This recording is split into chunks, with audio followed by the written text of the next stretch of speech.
샬롬. 말씀을 나누기 전에 당부드리고 싶은 것은 말씀이 좀 길지만 나눠서 듣지 않고 한 번에 다 들을 수 있는 시간에 들으시면 좋겠습니다.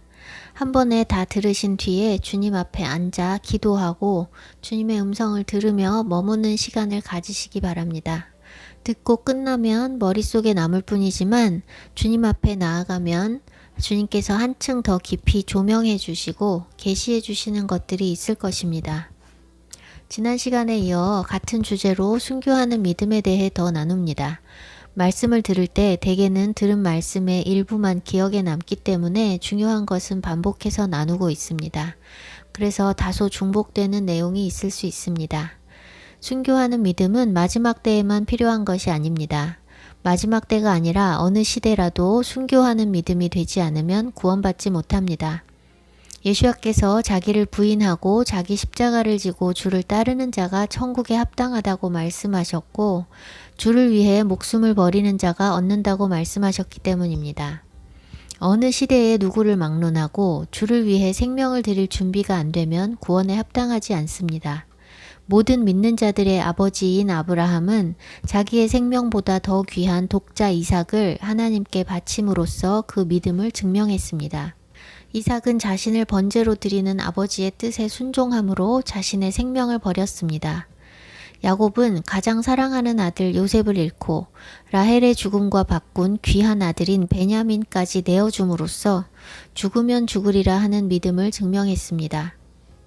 또한 생명을 드린다는 것은 생명이 허락된 동안의 모든 삶을 드린다는 것을 말합니다.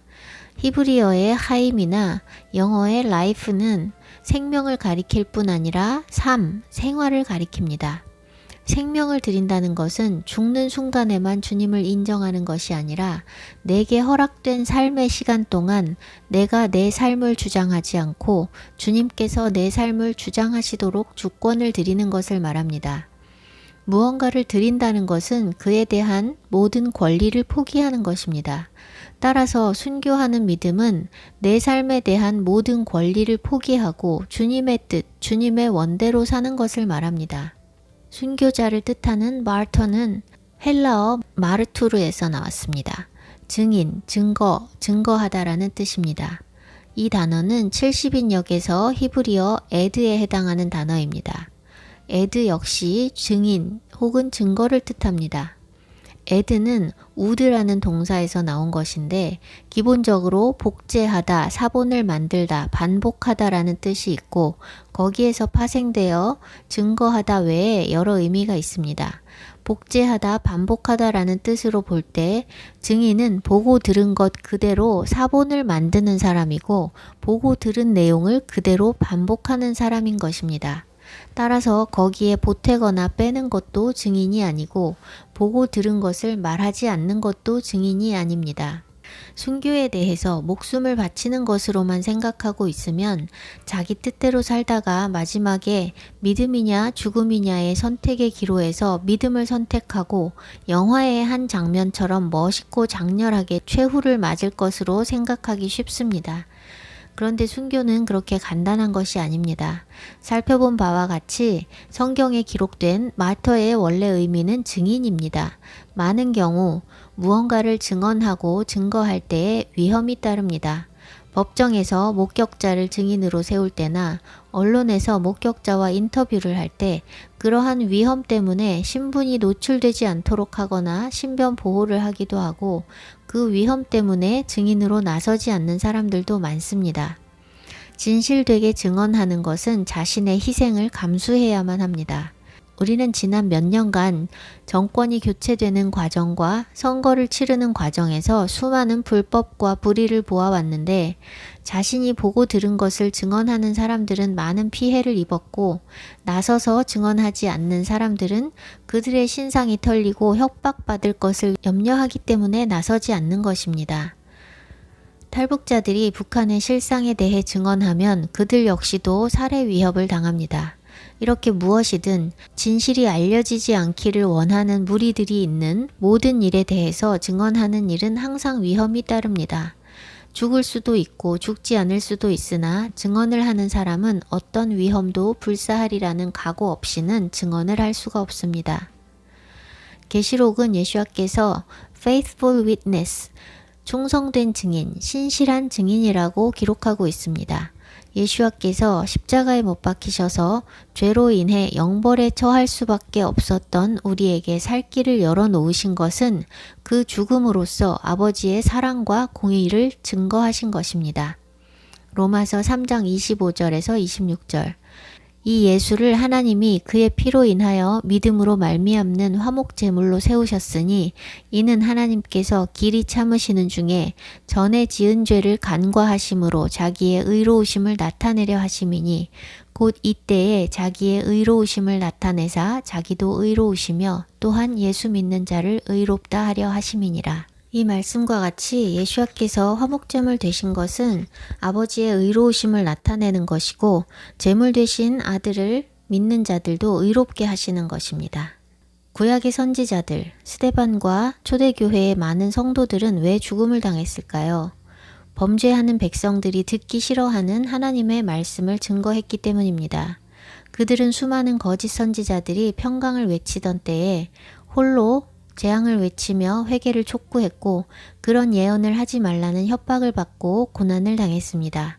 스데반도 하나님께서 이스라엘을 애굽에서 건져내시고 인도하시며 행하신 일들과 이스라엘의 불순종에 대해 증거했습니다. 하나님께서 선지자들을 통해 주신 말씀과 예수아와 사도들과 증인들을 통해서 전하신 복음은 동일합니다. 돌이켜 회개하여 죽지 말고 살라는 것입니다. 심판을 예정하셨다가도 돌이키면 용서해 주시는 분이 하나님이십니다. 예레미야 18장 7절. 내가 어느 민족이나 국가를 뽑거나 부수거나 멸하려 할 때에 만일 내가 말한 그 민족이 그의 악에서 돌이키면 내가 그에게 내리기로 생각하였던 재앙에 대하여 뜻을 돌이키겠고.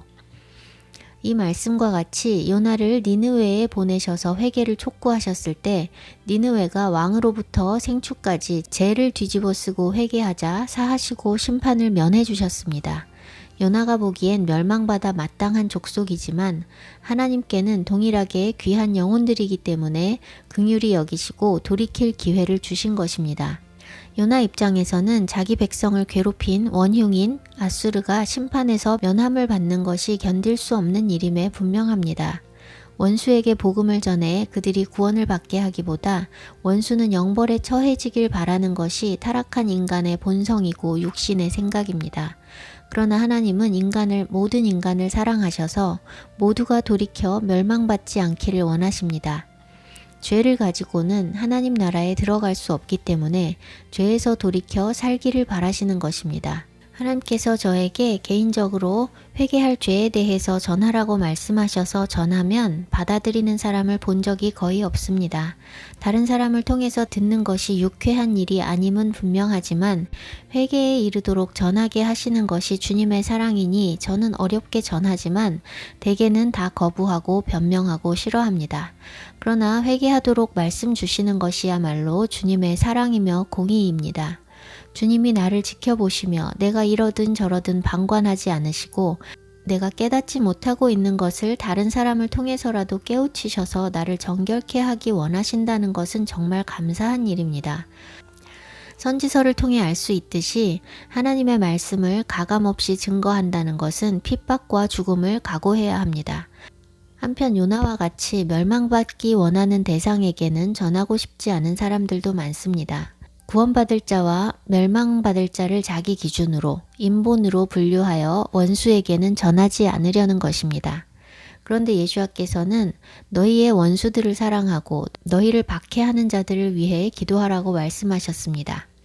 하나님을 믿는 사람들이 원수, 악인들을 향해 사랑과 공의를 베풀어 하나님을 증거하지 않는다면 그들에게 돌이켜 살라고 할 수 있는 존재가 어디에 있을까요? 싫어도 하나님을 믿고 아는 요나가 아수르에 전해야 하는 것이고 싫어도 하나님을 아는 우리가 하나님을 모르는 일본에 복음을 전해야 하고 박해하는 자들에게 복음을 전해야 하는 것입니다. 그것이 먼저 복음을 받아들여 영생을 얻은 사람들이 져야 할 십자가입니다. 예수와의 십자가가 내 죄 때문이라는 것을 깊이 깨닫고 그 은혜를 아는 사람이라면 예수와께서 가신 길이 곧 우리가 가야 할 길이라는 것과 자기를 부인하고 자기 십자가를 져야 한다는 것을 압니다. 우리가 져야 할 십자가는 내 죄 때문이 아니라 다른 영혼을 구원하기 위한 십자가입니다. 내 죄는 이미 주께서 사해 주셨고 내 죄로 인한 고난들은 내 죄의 열매일 뿐입니다. 예수와의 십자가가 그분의 죄로 인한 것이 아니듯 우리의 십자가도 우리의 죄로 인한 것이 아닙니다. 십자가는 자기를 부인한 사람들이 질 수 있는 것이기 때문에 자기 죄의 열매를 먹고 있는 사람이 이것이 내 십자가다라고 말해선 안 됩니다. 예수와께서 자신을 부인하고 아버지의 뜻을 이루기 위해 자원하여 십자가에 달리신 것처럼 우리도 자신을 부인하고 하나님의 뜻을 이루기 위해 지는 것이 십자가입니다. 예수와께서 십자가에 달리시기 전 겟세마네에서 드리신 기도입니다. 마태복음 26장 39절 내 아버지여 만일 할만하시거든 이 잔을 내게서 지나가게 하옵소서. 그러나 나의 원대로 마옵시고 아버지의 원대로 하옵소서. 한 번이 아니라 3번이나 이렇게 기도하셨습니다. 희생제물이 되시기 위해 오신 주님께서 얼마나 괴로우셨으면 이렇게 기도하셨을까요? 그러나 결국엔 아버지의 뜻을 위해 자신을 부인하시고 잠잠히 십자가에 달리십니다. 우리가 져야 할 십자가도 이런 것입니다. 예수와의 십자가는 그분을 환영하고 따르는 무리들만을 위한 것이 아니라 그분을 팔고 때리고 침뱉고 능욕하고 십자가에 매단 모든 사람들을 위한 것입니다. 우리가 아직 죄인이었을 때에 그 사랑이 임했습니다. 로마서 5장 8절 우리가 아직 죄인 되었을 때에 그리스도께서 우리를 위하여 죽으심으로 하나님께서 우리에 대한 자기의 사랑을 확증하셨느니라. 죄인이 스스로 돌이킬 수 있다면 그리고 돌이켜 자신의 행위로 의로워질 수 있다면 예수와께서 죽으실 필요가 없었습니다. 죄인은 스스로 돌이킨다는 것도 행위로 의로워진다는 것도 불가능하기 때문에 하나님께서 아들을 보내셔서 속죄제물 삼으신 것입니다. 우리 주변에 있는 미운 사람들, 악인들, 원수들도 마찬가지입니다. 그들은 스스로 돌이킬 수 없는 존재들입니다. 주님께서 우리에게 먼저 다가오셔서 그 십자가의 사랑을 깨우쳐 주신 것처럼 먼저 다가가는 사랑이 아니고서는 사람들을 돌이킬 수 없습니다. 그 사랑의 방법이 바로 십자가입니다. 복음을 전하는 것은 영혼을 구원하기 위해 전하는 것입니다. 복음을 전하는 것은 하나님 나라에 대해, 우리의 죄에 대해 증거하는 것입니다. 성경 속의 모든 증인들은 회개하라고 외쳤습니다. 요나는 벌받기를 바라는 원수에게 회개하라고 외쳤고 예레미야, 호세아 등등 모든 구약의 선지자들도 세례 요한도 회개하라고 외쳤고 예수와께서도 회개하라고 외치셨고 스데반이 돌맞아 죽기 전 증거할 때도 이스라엘 백성들의 죄에 대해서 증거했습니다. 죄에 대해서 언급하지 않으면 복음은 헛된 것입니다. 오늘날 교회는 하나님의 사랑에 대해서만 이야기하고 전도할 때도 하나님이 당신을 사랑하십니다라는 메시지만 외칩니다. 길에서 나눠주는 티슈에도 하나님은 당신을 사랑하십니다. 거리에 들고 있는 피켓에도 하나님은 당신을 사랑하십니다. 전도 집회의 환영 문구도 하나님은 당신을 사랑하십니다입니다. 사랑만 이야기합니다. 맞습니다. 하나님은 우리 모두를 사랑하십니다. 그런데 하나님께서 당신을 사랑하신다는 말만 하는 것은 하나님의 사랑이 어떻게 우리에게 나타났는지를 깨닫지 못한 것입니다. 하나님께서는 쉽고 편한 말 한마디로 사랑한다고 말씀하신 것이 아니라 죽을 수밖에 없는 우리의 죄 때문에 아들을 죽이셨습니다. 그리고 아들을 죽여 너희 죄를 사했으니 믿고 돌이키라는 것이 우리에 대한 하나님의 요구입니다.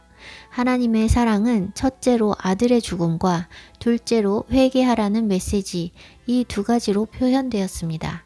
하나님은 결코 사랑한다는 말로 때우시는 분이 아닙니다. 말씀하신 것은 반드시 지키시고 일하시고 성취하시는 하나님입니다.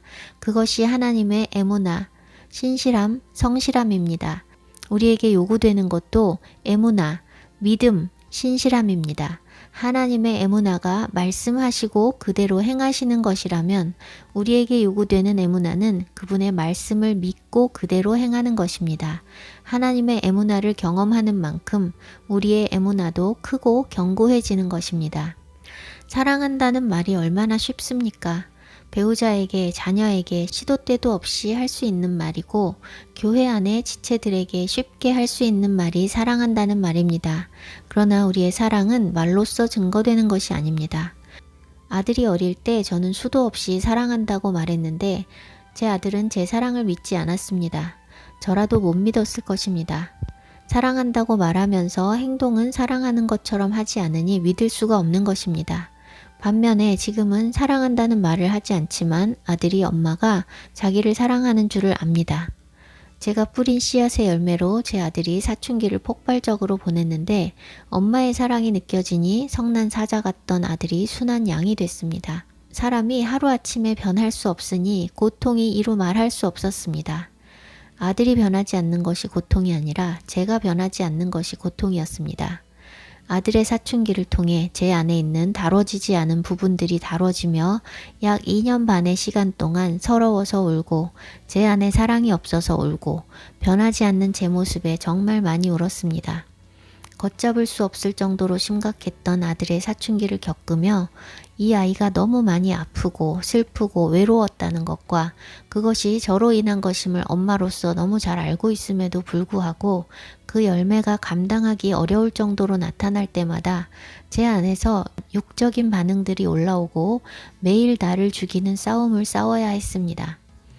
육신의 엄마로서 사랑하는 것에는 한계가 있었고 하나밖에 없는 주님 말고는 이 땅에서 저에게 가장 소중한 아들임에도 불구하고 죄된 육신으로는 사랑할 수가 없어서 매일 주님을 붙잡고 주님께서 저를 사랑하신 것처럼 제가 아들을 사랑할 수 있게 해달라고 간절히 기도했습니다. 한 영혼을 사랑하시는 주님의 사랑이 부어지니 엄마를 원수같이 대하는 아들을 사랑할 수 있게 되었습니다.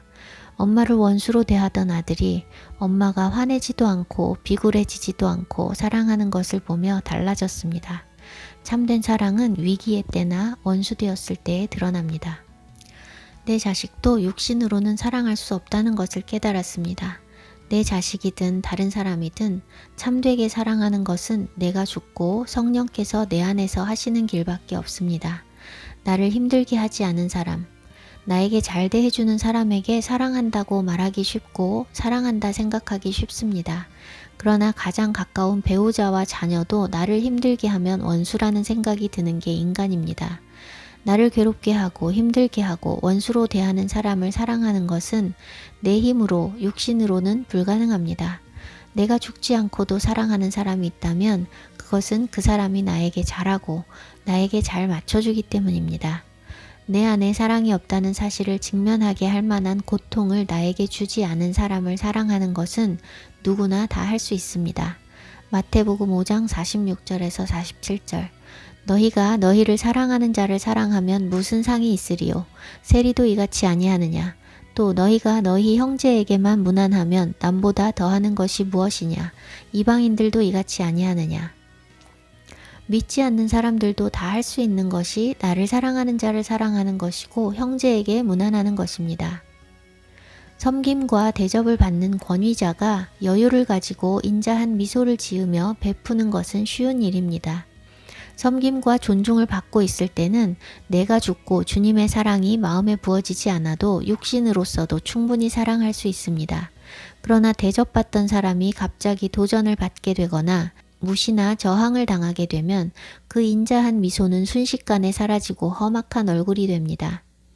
그 베풀던 사랑이 주님으로부터 온 참사랑이 아니라 섬김받고 사랑받음에서 온 육신의 반응이기 때문입니다. 육이 죽지 않은 목회자들은 성도들이 자신에게 반대하는 것을 매우 견디기 힘들어합니다. 시키는 대로 고분고분하게 잘 순종하고 토달지 않는 예스맨들을 좋아합니다. 그런 사람들을 총애하고 그런 사람들을 중직에 앉히고 그런 사람들과 시간 보내기를 즐거워합니다. 그들이 잘 섬겨주기 때문에 그들을 향해서는 사랑이 흘러넘칩니다. 그러나 자신을 사랑하고 섬기는 사람들을 사랑하는 것이 사랑이 아니고 자신을 대적하거나 반대하고 불순종하고 힘들게 하는 사람들을 사랑하는 것이 참 사랑입니다. 가룟 유다가 예수와를 배반하고 팔아넘긴 것은 예수와의 제자 양육의 실패가 아닙니다.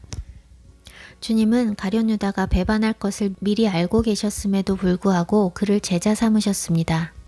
주님이 오신 목적은 성공적인 제자 양육이 아니라 하나님 아버지의 사랑을 증거하시기 위함이기 때문입니다. 배반하고 팔아넘길 것을 아시면서도 그를 제자 삼으시고 마지막 순간까지 사랑하신 그것이야말로 하나님 아버지의 사랑을 제대로 보여주신 것입니다. 육신의 눈에 실패로 보이는 많은 것들에 사실은 엄청난 은혜가 숨어 있습니다. 십자가의 도가 멸망하는 자들에게는 미련한 것이나 구원 얻는 우리에게는 하나님의 능력인 것처럼 육신의 눈으로 보는 것과 영의 눈으로 보는 것은 가치에 있어 엄청난 차이가 있습니다. 가룟 유다의 배신은 내 떡을 먹던 자가 내게 발꿈치를 들었다는 다윗이 쓴 시편의 예언의 성취인데 이것은 우리가 이 땅에서 살아가면서 겪을 수밖에 없는 아픔입니다. 가까운 사람이 배신하면 그 배신의 충격과 분노는 말로 할 수가 없습니다. 다윗은 또 이렇게 고백합니다.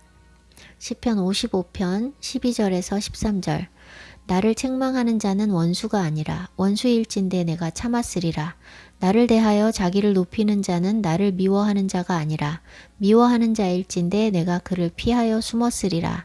그는 곧 너로다. 나의 동료, 나의 친구요, 나의 가까운 친우로다.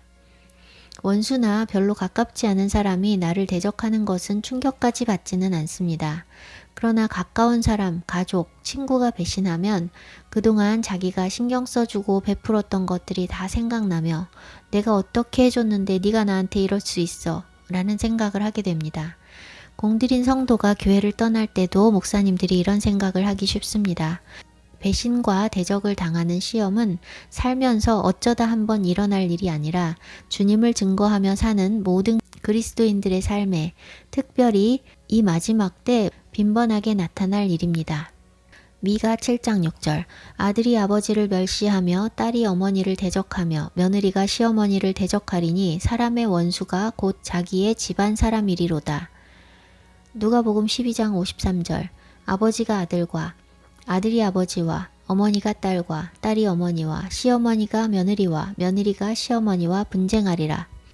그런데 주님께서 우리가 살면서 겪어야 할 그런 모든 시험을 이미 겪으시고 본을 보여주셨습니다. 만일 우리에게 예지의 능력이 있어서 누군가 나를 배신할 것을 안다면 우리는 아예 관계를 맺지 않으려 하겠지요.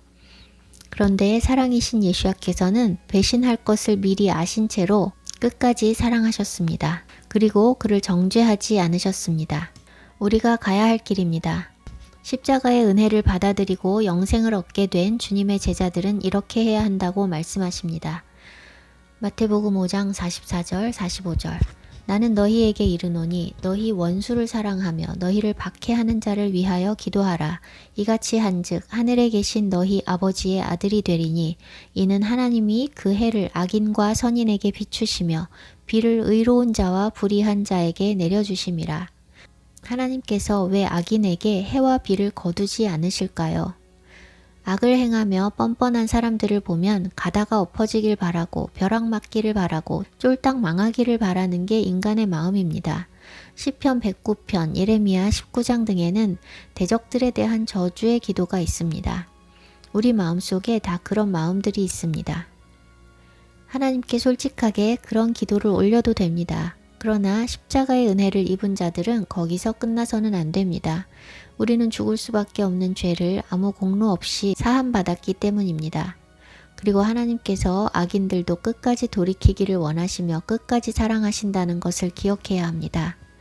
하나님께서 그 해와 비를 악인에게서 거두지 않으시는데 믿고 구원 얻은 하나님의 자녀들이 악인들을 악하다 제껴버리고 원수 취급하는 것은 하나님의 마음을 도리어 아프게 하는 것입니다.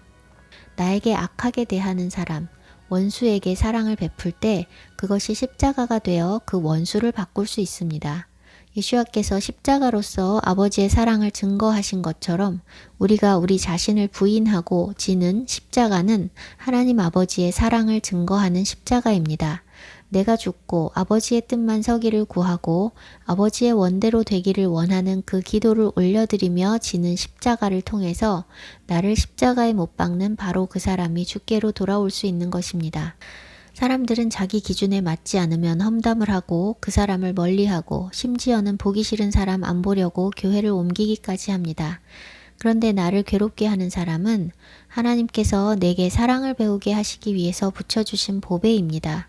나를 괴롭게 하는 사람은 내가 다뤄져야 할 어떤 부분을 건드려주는 존재로 붙여주시는 것입니다.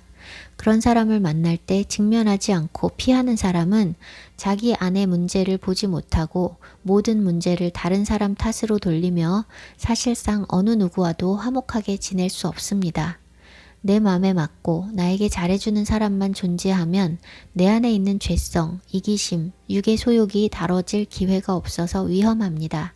목회자를 비롯해 모든 영역의 리더십은 자신을 잘 섬기고 아첨하는 사람들만 가까이 두면 망합니다. 많은 교회들은 목사가 독재자로 존재하고 있다는 마음을 주셨습니다.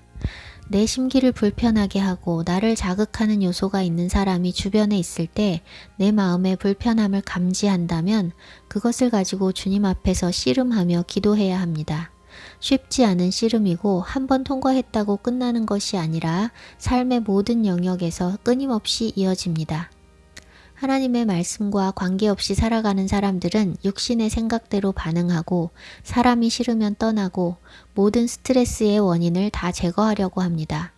오늘날 수많은 병의 원인이 다 스트레스인데 가장 큰 스트레스는 사람에게서 옵니다. 스트레스를 받고 싶어서 받는 사람은 없지만 의사들은 스트레스 받지 말라고 주의를 줍니다. 그래서 스트레스에 주의해야 하는 병을 가진 환자나 그 가족들은 스트레스를 받지 않게 하려고 스트레스 되는 일을 피합니다. 그런데 스트레스 받을 일을 피하는 것이 아니라 스트레스를 이기는 것이 바른 대처법입니다. 그렇지 않으면 평생을 스트레스에서 도망치며 결국은 혼자 칩거하는 수밖에 없습니다. 사람 때문에 스트레스 받아서 직장 옮기고 교회 옮기고 같이 살던 사람이랑 갈라서고 하지만 싫은 사람 떠나면 더 싫은 사람 나타납니다. 도망친다고 해결되지 않습니다. 무슨 문제든 직면해야 해결됩니다. 스트레스는 우리의 죄성과 연약함의 반응입니다. 사람이 싫은 것은 내 죄된 육신이 살아있어서입니다. 사람이 싫을 때 주님 앞에 토로하고 말씀으로 나 자신을 조명하면 내 안에 내가 싫어하는 그 사람의 모습이 똑같이 들어있다는 것을 보게 되거나 내가 갖지 못한 것을 가진 그 사람에 대한 질투가 있는 등등 여러 가지 내 안에 다뤄져야 할 부분들을 볼 수 있습니다. 스트레스를 주는 사람이 있을 때 그 사람이 싫어서 끙끙거리는 것이 아니라 주님 앞에 가지고 나가면 주님께서 이길 수 있는 마음을 부어주십니다. 참는 것은 병이 되지만 극복하면 편안해집니다.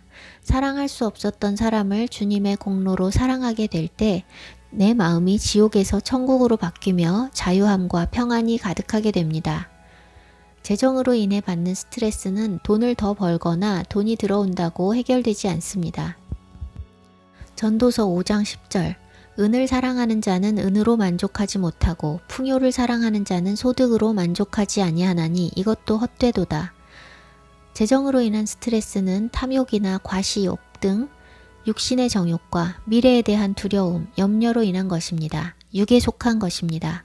꼭 필요한 것이라면 하나님을 신뢰해야 하고 꼭 필요한 것이 아니라면 내려놓을 줄 알아야 하는데 그것도 육신의 의지로 되는 것이 아니라 하나님과 그분의 말씀 앞에서의 씨름을 통해서 가능합니다. 그 외에도 건강에 대한 염려와 불안, 자신이나 가족의 진로에 대한 염려와 불안, 공부나 일의 어려움과 경쟁, 책임에서 오는 스트레스 등등 우리 삶에는 스트레스 받을 일들로 충만합니다. 스트레스는 우리의 유한함, 연약함의 증거이기도 합니다. 우리 힘으로 다 해결이 가능하다면 스트레스 받을 일이 없겠지만 아무리 노력해도 안 되는 일이 있고 아무리 벗어나고 싶어도 떨쳐낼 수 없는 삶의 무게와 부담 속에서 스트레스는 삶의 동반자와도 같습니다. 많은 사람들이 스트레스를 기피하거나 그것을 잊기 위해 레저, 쇼핑, 여행 등 다른 즐거움을 찾아 위로를 삼는 등 육신의 방법으로 스트레스에 대처하지만 그리스도인이라면 우리에게 있는 모든 문제를 인본적으로 대처하는 것이 아니라 주님 앞에서 씨름하는 것을 통해 직면하며 극복해야 합니다. 우리 삶을 주께 드렸다면 우리 삶의 고통도 주님께서 책임지시는 것입니다. 삶의 고통을 주께 맡기지 않은 것은 삶을 주께 드리지 않은 것입니다. 내 삶을 주께 드렸다면 주님께서 내 삶을 돌보시고 내 고통도 책임지시라고 당당하게 구할 수 있습니다. 권리를 드렸다면 책임도 주님 것입니다. 주님은 돌보시고자 하고 책임지고 싶어 하시는데 주님께 맡기지 않기 때문에 주님이 하실 수 없는 것입니다. 스트레스는 주님께 맡기지 않고 내가 떠맡고 있는 것을 맡기라는 신호, 하나님을 찾으라는 신호입니다. 또한 우리 안에 있는 다뤄져야 할 죄성을 직면하여 자기를 부인하는 씨름을 할 수 있도록 부르는 신호입니다. 이렇게 삶의 모든 영역을 주께 올려드리며 주님께 맡기고 내 삶을 주님의 뜻대로 빚어가시도록 주권을 내어드리는 것이 내 생명, 내 삶을 주께 드리는 것입니다. 사는 동안은 내 마음대로 살고 신앙 따로 삶 따로인 상태로 순교를 준비한다는 것은 어불성설입니다. 순교라는 단어의 원래 의미는 증거, 증인이라고 언급했습니다. 순교는 증인들이 거짓, 불의, 죄와 타협하지 않고 자신이 알고 믿는 하나님의 말씀대로 살아냄으로써 증거하며 살아가는 삶의 연장선에서 맞이하는 결과입니다. 말씀대로 살며 증거하는 사람들에게 핍박도 있는 것이고 순교의 영광도 있는 것입니다. 증거하지 않는 사람에게는 대적이 없으니 핍박이 있을 일도 없고 순교당할 일도 없습니다. 따라서 증거하지 않는 삶으로 하나님의 참되심을 증거하지 않는 사람들이 어느 날 갑자기 순교한다는 것은 있을 수 없는 일입니다. 판단받고 왕따를 당하면서도 말씀대로 사는 삶이 증거하는 것이고 나를 미워하고 대적하는 원수들을 배척하거나 마귀 취급하지 않고 사랑하는 것이 증거하는 것입니다. 복음을 증거할 때는 하나님께서 당신을 사랑하신다는 그 한마디가 아니라 당신은 죄인이며 회개하지 않고는 영원히 꺼지지 않는 불 속에서 고통당할 수밖에 없는 존재라는 것을 반드시 말해야 합니다. 예수와께서 십자가에서 돌아가셨다는 것은 우리가 죄로 인해 멸망할 수밖에 없는 존재이기 때문에 복음이 되는 것입니다. 내가 죄인이라는 인식이 없는 상태에서는 믿겠다고 고백했어도 그것은 참된 믿음이 될 수 없습니다. 그래서 오늘날 수많은 사람들의 신앙이 현세에서 복을 누리기 원하는 기복신앙에 머물러 있는 것입니다. 주님은 우리가 이 땅에서 잘 먹고 잘 사는 복을 주시기 위해 돌아가신 것이 아니고 영벌에 처할 우리를 살리시기 위해 돌아가신 것입니다. 그것이 참되고 영원한 축복입니다. 주님께서는 오늘날 수많은 크리스찬들이 죄를 고백함 없이 회개하고 돌이킴 없이 영접해서 십자가의 은혜를 알지 못한다는 마음을 주셨습니다. 자신이 죄인인 줄도 모르고 영생과 영벌이 실제라는 것을 믿지 못하기 때문에 회개도 하지 않고 그리스도를 향한 절박함도 없고 복음을 전하지도 않는 것입니다. 영생과 영벌이 실제라는 것을 믿는 사람은 영생을 얻기 위해 육신대로 살지 않고 말씀에 자신을 복종시키기 위해 씨름하며 살 수밖에 없고 구원받지 못한 영혼들을 보면 전할 수밖에 없습니다. 십자가의 은혜를 모르고 십자가를 지는 증인다운 삶을 살지 않는 사람이 복음을 전하면 회개를 촉구하는 중요한 부분을 빠뜨린 반쪽짜리 복음이 될 수밖에 없습니다. 회개를 촉구하는 메시지를 전하는 사람들도 있지만 회개를 촉구해야 할 대상 속에 원수가 빠져 있습니다. 제가 먼저 나눈 말씀들에도 여러 차례 언급했지만 하나님은 악인도 돌이켜 살기를 원하시고 끝까지 기회를 주기 원하시기 때문에 주님이 다시 오시는 그 순간까지 혹은 개개인의 생명이 허락된 시간까지 죄인, 악인들에게 기회는 남아 있습니다. 그런데 말씀을 바르게 알지 못하는 사람이 그 진리에 반하는 위험한 메시지를 전하는 것을 보게 되어 참 안타깝습니다. 유튜브에서 인기 있는 여러 채널들이 복음과 다른 것을 전하고 있고 수많은 사람들이 그러한 메시지들을 듣고 아멘으로 반응하며 설교 하나하나 빠짐없이 다 듣고 있습니다. 사람의 말을 그대로 믿는 그릇된 신앙에서 벗어나 혼자 말씀으로 주님을 만나야 합니다. 제가 나누는 것도 마찬가지입니다. 워낙 미혹이 많으니 한 사람이라도 진리를 들을 수 있도록 전해야 한다는 마음을 주셔서 전하고 있지만 누군가가 제 설교만 듣고 말씀을 안 읽는다면 구원받을 수 없기는 마찬가지입니다.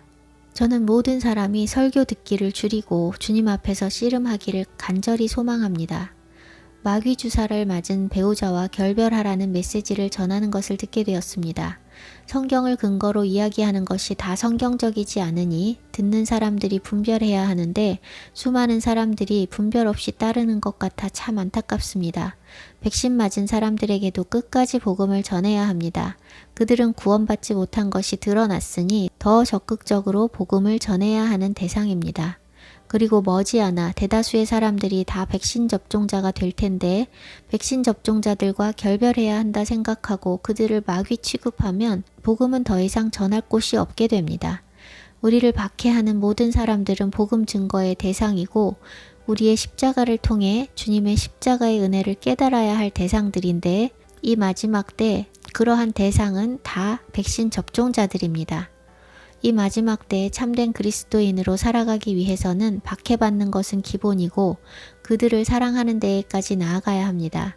주님의 제자들은 원수 취급하거나 마귀로 취급해서는 안 됩니다. 하나님께서 사랑하시고 구원하시려는 영혼을 하나님의 자녀가 마귀 취급하고 정죄한다는 것은 그가 하나님의 자녀가 아니거나 하나님의 뜻을 바로 알지 못하고 있기 때문입니다. 미혹이 너무 많습니다. 환란 전 휴거설로 구원받지 못한 사람들이 헛된 꿈에 부풀게 하는 미혹이 있고 백신에 지나치게 집착하여 백신만 안 맞으면 구원받고 백신 맞으면 영영 구원 없다고 믿게 하여 백신으로 사람을 분열시키는 미혹이 가득합니다. 휴거도 백신도 본질이 아닙니다. 말씀을 그대로 믿고 그대로 순종하는 삶으로써 하나님의 말씀이 참되시다는 것을 증거해야 합니다. 요한복음 3장 32절에서 33절 그가 친히 보고 들은 것을 증언하되 아무도 그의 증언을 받지 아니하는도다. 그의 증언을 받는 자는 하나님이 참되시다는 것을 인쳤느니라. 증거된 진리를 받는 자가 그때도 없었고 지금도 없습니다. 증언을 받는 것은 믿는 것이며 받지 않는 것은 믿지 않는 것입니다.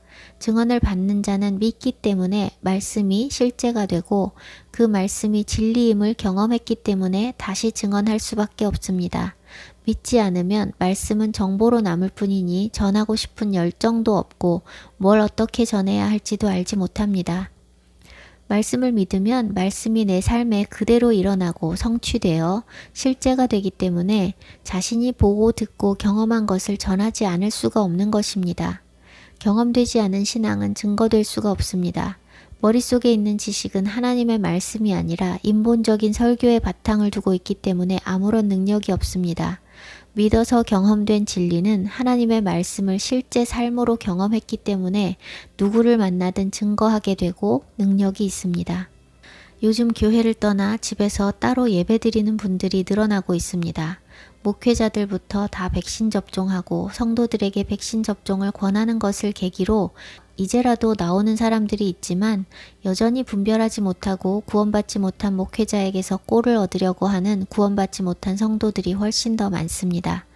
세상이 이렇게 악한 것은 교회가 하나님을 떠났고 부패했기 때문인데 여전히 사람이 우상이 되어 있고 인본으로 가득한 교회에 적을 두고 사람을 따르고 있는 사람들이 많아 참 안타깝습니다. 더 늦기 전에 개인적으로 주님을 만나야 합니다.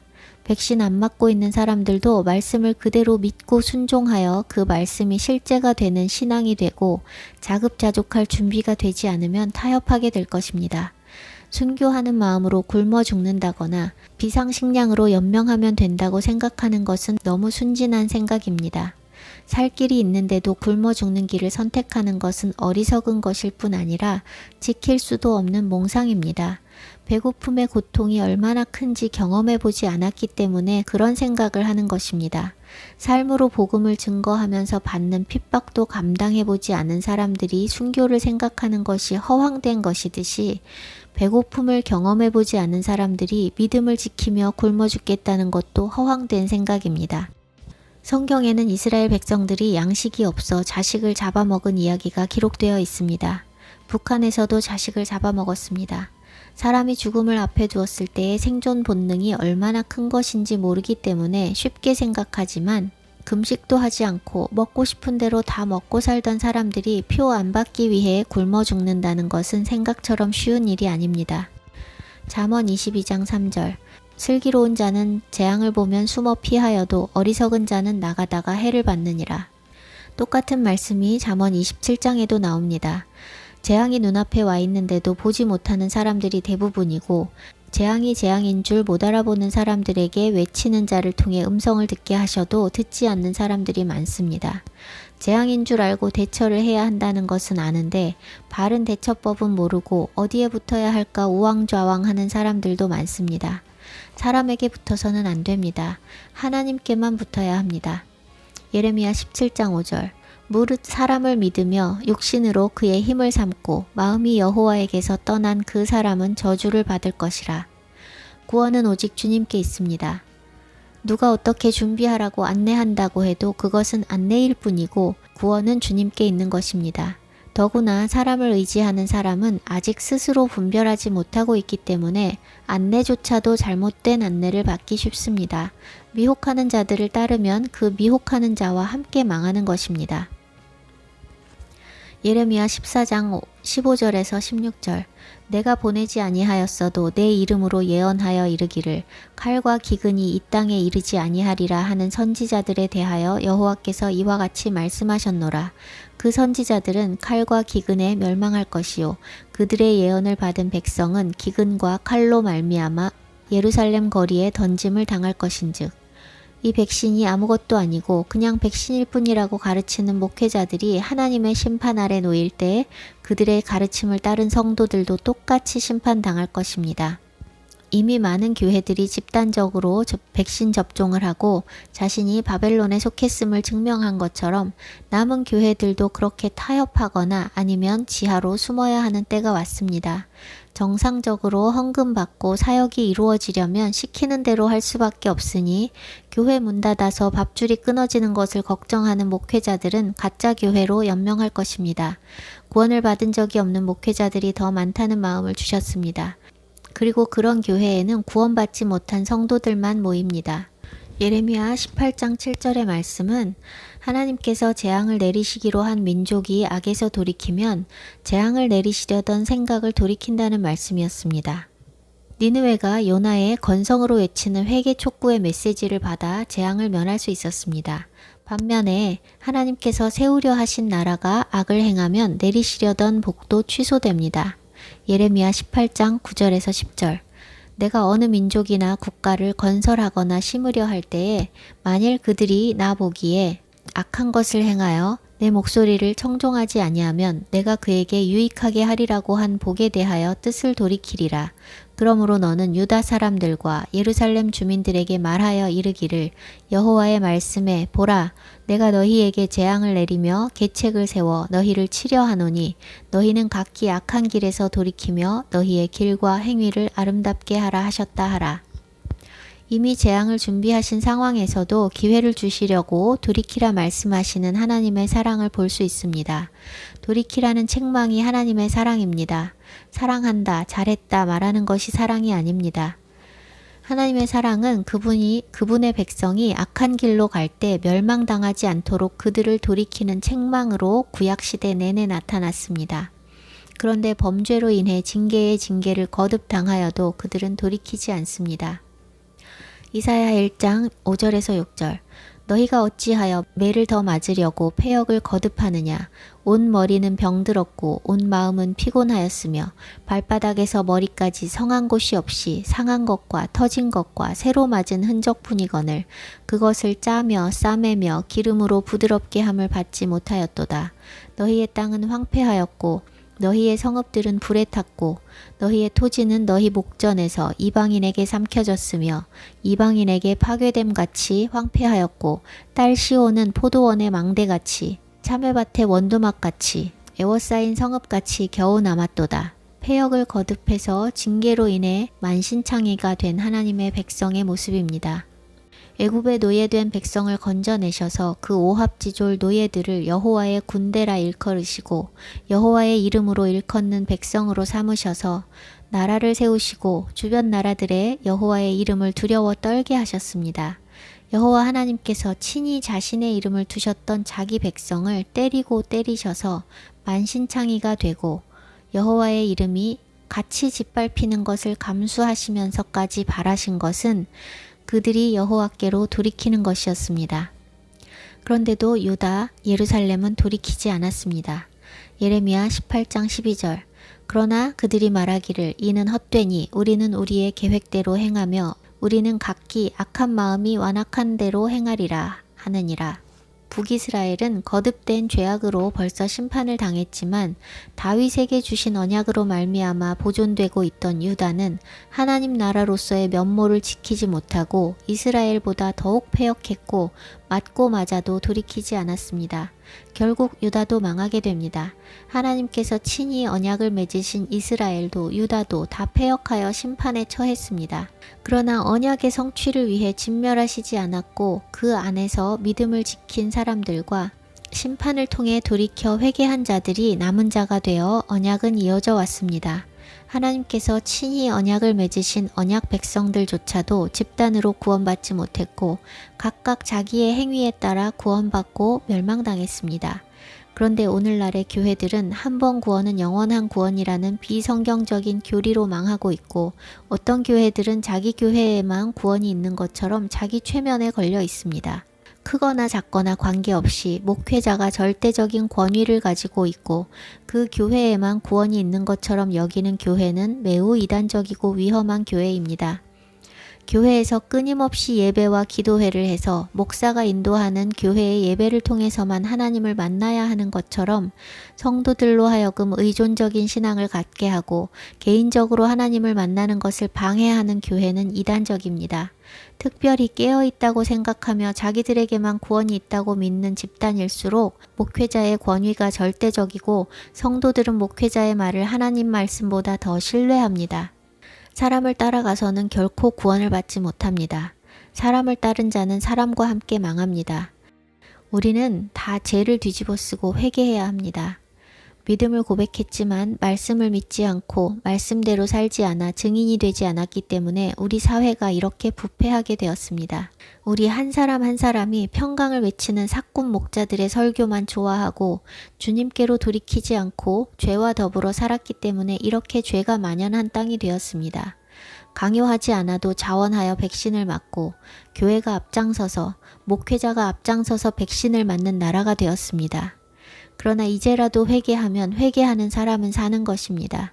그리고 회개하고 내가 살게 되어야 다른 영혼도 구원할 수 있습니다. 가족과 지인들 백신 안 맞게 하려고 열심히 정보를 퍼날라도 다른 영혼 구원할 수 없습니다. 백신 안 맞는다고 구원받는 것이 아니라 말씀 그대로 믿고 말씀 그대로 살아야 구원받는 것입니다. 자신이 말씀을 모르고 주님과 아무 관계없이 살면서 백신 안 맞았다고 구원받는 줄로 여기는 것은 착각이고 구원받지 못한 사람은 다른 영혼을 구원에 이르게 할 수 없습니다. 회개하고 돌이키면 언제라도 주님은 용서해 주십니다. 마지막이 중요합니다. 기회가 주어진 시간 동안 결국 어떻게 마무리했느냐에 따라 우리의 영원이 결정됩니다. 우리의 마지막이 언제인지 알 수 없기 때문에 우리는 항상 오늘이 마지막이 될 수 있다는 생각으로 하루하루 회개하며 주님 말씀대로 살아야 합니다.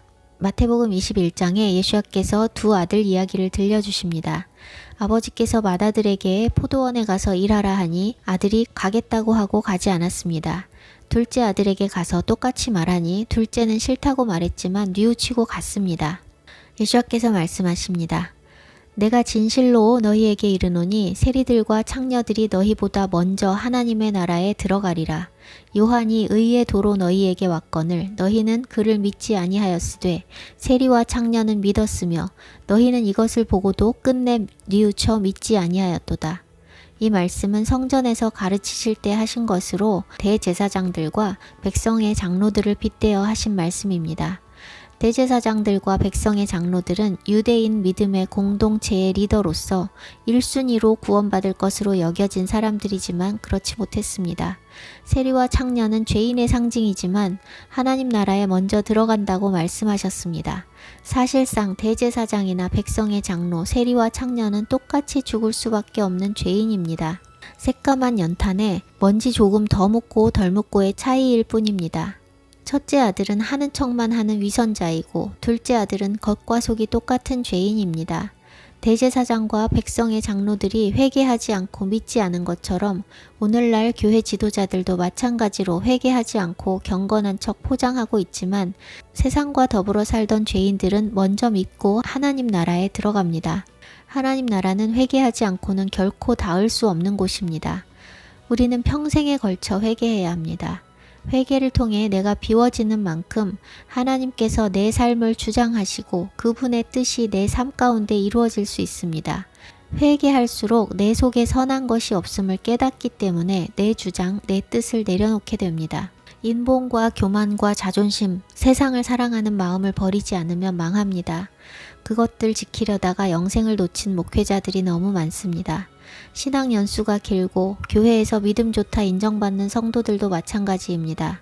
잘못 가고 있다는 사인을 이 모양 저 모양으로 주님께서 보내주셔도 겸손하게 엎드려 회개하지 않는 목회자들이 많고 분별 없는 수많은 성도들이 그런 목회자에게 자신의 영혼을 맡기며 함께 침몰하고 있습니다.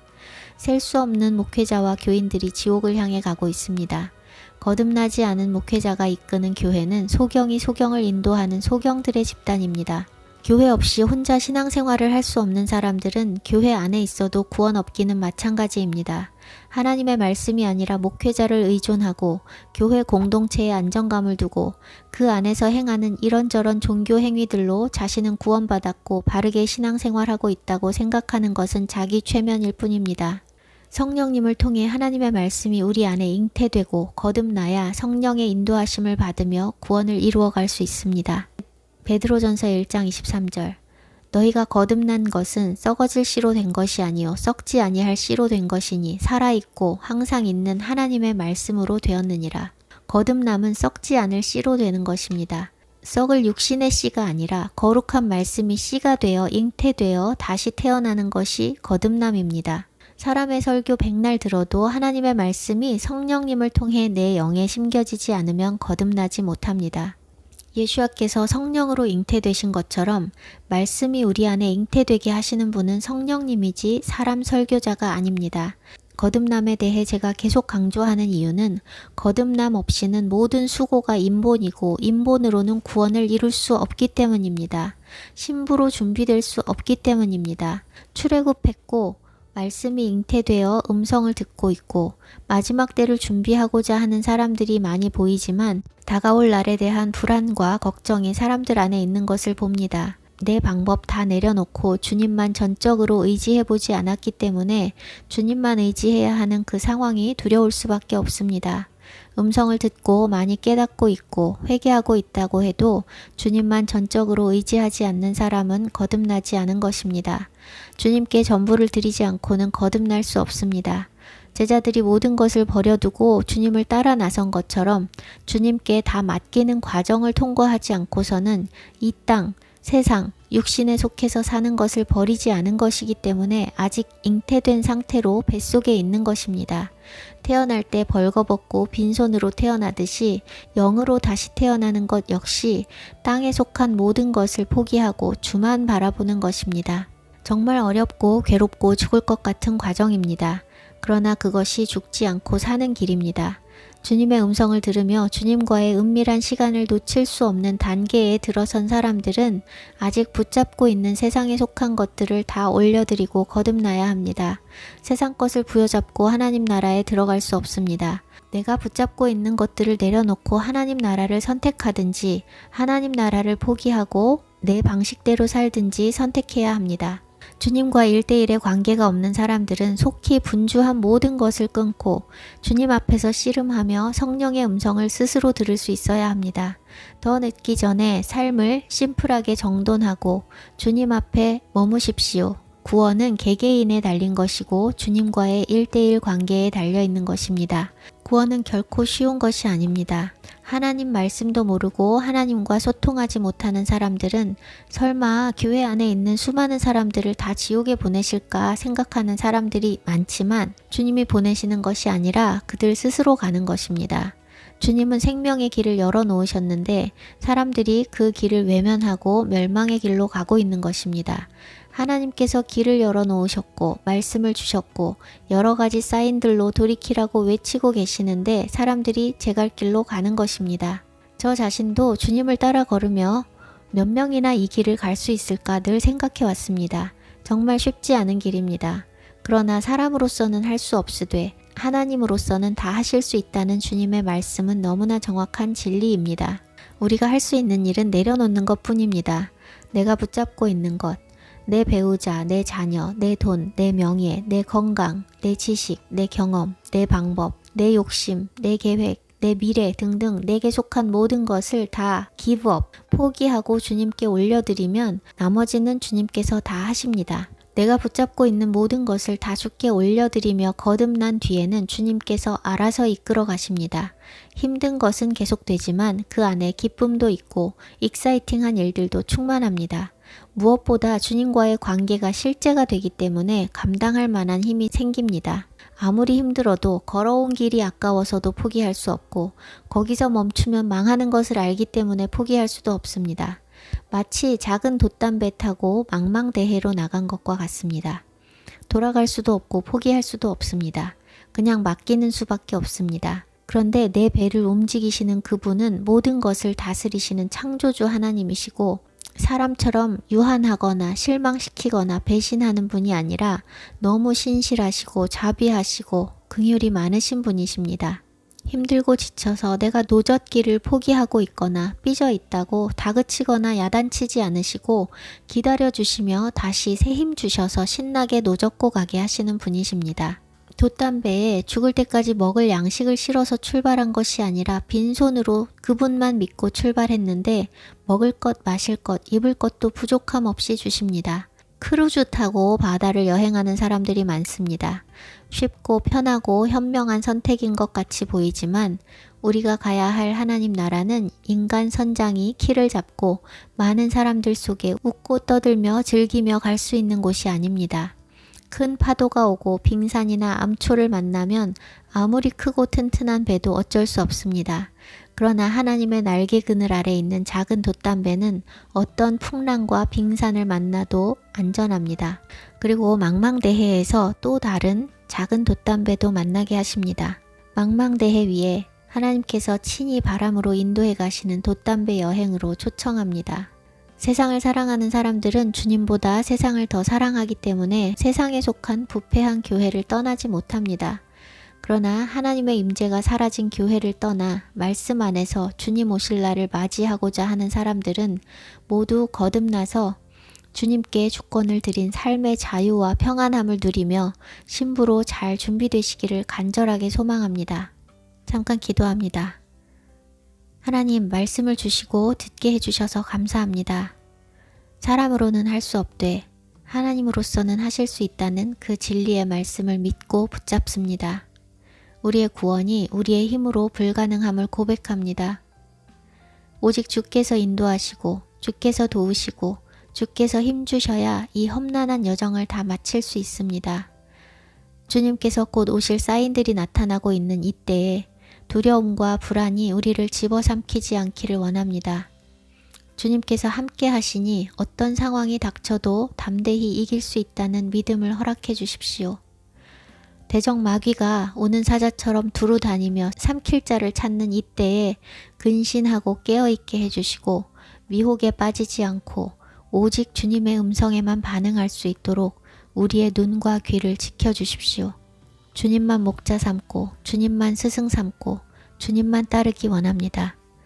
미혹이 만연한 이때에 인본적인 설교가 아니라 하나님 말씀 앞에 앉을 수 있도록 주님의 자녀들을 보호하시고 친히 주님의 음성으로 가르쳐 주십시오. 주님만이 구원이시고 주님께만 생명이 있습니다. 주께 피하는 모든 주의 자녀들의 피난처가 되어 주셔서 전쟁과 전염병과 칼과 기근과 짐승의 위협이 와도 주의 날개로 덮어주시고 보호해 주십시오. 주님, 이 말씀을 듣는 모든 사람들에게 자유와 평안과 안식이 있는 삶으로 주님께서 친히 초청해 주시고 주님께서 주인 되시고 주님께서 주장하시는 삶의 기쁨을 경험하게 해 주십시오. 주님과 주님의 말씀이 삶의 실제가 되어 삶으로서 주님을 증거하는 자녀들이 되게 해주십시오. 주님의 신실한 증인이 되기 원합니다. 주님께서 아버지의 증인으로 사셨듯이 우리도 주님의 증인으로 살기 원합니다. 우리의 삶으로서 하나님이 참되시다는 것을 인치기 원합니다. 오직 주님만 의지합니다. 우리 안에서 구원을 이루어 가시고 하나님 아버지의 형상이 우리의 삶에 나타나게 해주십시오. 그렇게 일하실 주님을 기대하고 감사드립니다. 존귀하신 예수와의 이름으로 기도합니다. 아멘.